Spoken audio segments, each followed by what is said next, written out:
Okay, okay. Now, are there different types of meditation, or what would you recommend for a beginner? Where should they start? Should they go on YouTube? Is it something that is within their self, or should they read a book about it, or what's the best way to, take that first step? Okay, so having to do with you starting to meditate for the first time, you shouldn't do it too much because you're not used to it. It's just like anything. You shouldn't do it Mhm. too much. You should do it maybe for 10 minutes during the day. Um, there are forms of meditation, but they're all meditation. It's just like you have yoga and you have many forms of yoga, but yoga is breathing. You walk around all day, you're doing yoga. If you're breathing and eating correctly and stuff, you're just Mhm. automatically doing it, honestly. But Right, right. yeah, so you have different forms of it, but it's all yoga. It's all for the same thing. It's to reach that center again. So yoga and meditation, I can even equate those two together in a sense. They're the same Right, thing. right. Yeah. Yeah, Right. so meditation, I would say for a beginner, yeah, start out slow. It's just like if you're not gonna eat meat anymore, and you want to start eating vegetables, you can't just stop eating meat. It's not even healthy. What you do is you take your time and you gradually shift from one thing to the next. Never cold turkey it, else you'll cause yourself a lot of stress and your body might get really sick because of like shock. It's like, oh, I've been doing this thing.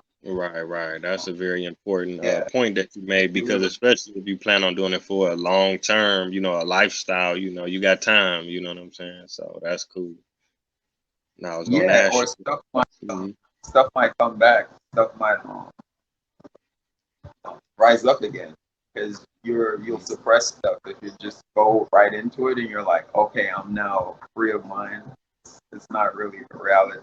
You have to gradually empty out the mind and recycle Right, right. That makes sense. That makes a lot of sense. Now I was gonna ask you about the importance of diet. The importance of diet. I'm sorry. it. Let me get Maybe this. eating certain things.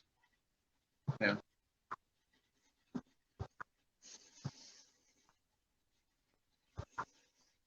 Okay, so um, I feel like I'm doing all the talking though. I be so Oh, passionate feel about this, free. Yeah, it's open. The but floor is open for everybody. So I couldn't hear you. Can you say it again?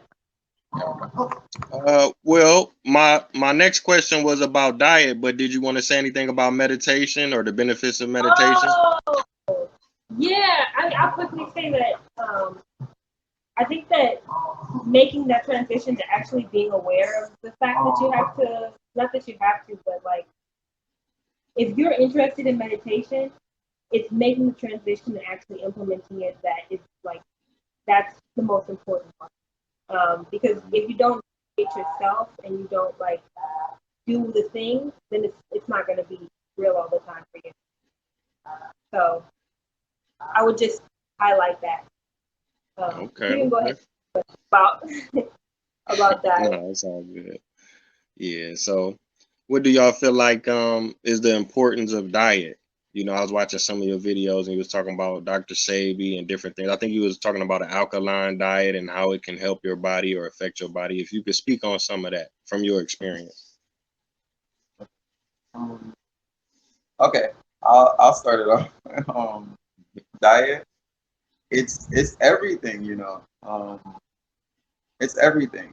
Um, if you're even trying to meditate, what we were just talking about, Hmm. diet makes it better and makes it work better because you don't have all these toxins and distractions from your body working in its natural way. Um, how it would work without all of the baggage that we carry from the processed foods that we've been eating since birth, in a sense, for a lot of us. Not because we want to, but it's a part of growing up in this kind of society where people don't Hmm. really know about dieting and natural foods, and stuff like that. Go ahead. Yeah, I would just say that like people don't people don't have enough access to just like being in like a community of people who are just like trying to like literally eat fruits and vegetables. And when you actually like can like do that, because it's so rare that that actually exists. So people are just like together and not eating other things. Like it changes your perspective because then you're eating less. You're eating like you're thinking more about like how you feel, and it's like that's super transformative. So I would say diet is super important, but it's like how they were saying about commercialism. Diet is like when you hear the word diet, it triggers something in your brain. You're not even thinking about the fact that actually just what I eat every day, and I can change that to eat that, and I can eat this instead of that, and it won't make me feel any different. I'll just be eating something different, and then after a little while, you'll be like, wow, like I really do feel different. So Mm. yeah, Yeah, definitely. Y'all made some good points. I mean, like you say, people, number one, they're in a certain type of environment where they kind of trying to survive first and foremost. So then when they get to the point where they're trying to eat healthy, it's a struggle, and it may take more time than they may think it, may need. Yeah, and your body and mind has to decompose all of that stuff that you've been hooked on. It doesn't just happen overnight. It takes a Oh progression yeah, because even definitely not somebody, overnight. yeah, sometimes it takes a person many years. By the time you realize that you're actually like purified yourself to a point, because there's still other factors. There's the air you're breathing, the stuff you use on your body. So it's not even about so much perfect health. It's about in the moment feeling and being healthy, being feeling homeostasis. Having that balance. That's really what the main thing is. Because a lot of people will be like, "Yo, I want to live forever," and I'm eating because I want to live the longest or whatever. Sometimes it's not really that. It's more right now. Like, how do you feel right now? Do you constantly Definitely. have bad things happening to you, or do you feel good along the way? That's how you want to feel. So that's where alkaline food comes along, because alkaline food is simply just saying electric food, and it's the original food that was here um, before anything was altered, before anything was hybrided, before there was any change made to the earth and how we eat. Because even meat eating came about after a time where we weren't hunting and gathering and just being our natural selves as we would be in the jungle. And before in those times, that's when we were the healthiest.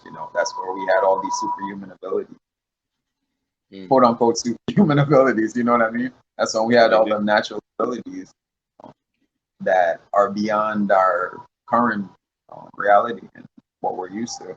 It was from eating the original stuff it was right in front of us to eat. Once we were created. So we've shifted from that, and there's all these genetic experiments, all this stuff, and that's what creates all that acidic food. It's it's unnatural. Some of these animals never even existed at a certain point. A lot of them are made in, like, their laboratory experiments, like pigs, things like that. Is they weren't here at the start of creation, even the chicken.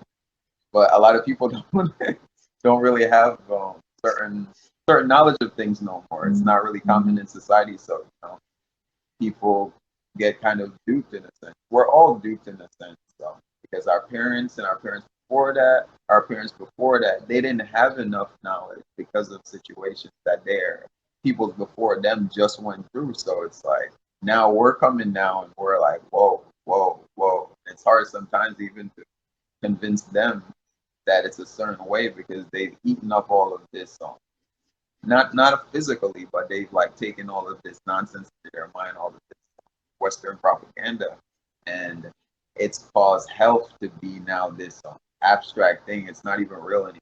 You know what I mean? yeah, definitely. Like you say, it's just so many things. What you put on your skin, your hair, what you drink, what you breathe, what you looking at, what you listening to, what you eating. So it could probably be overwhelming for the average person, to understand that they have to unlearn all of these behaviors, but it takes time. I wanted to talk about the food co-op. Now you have some experience with the food co-ops.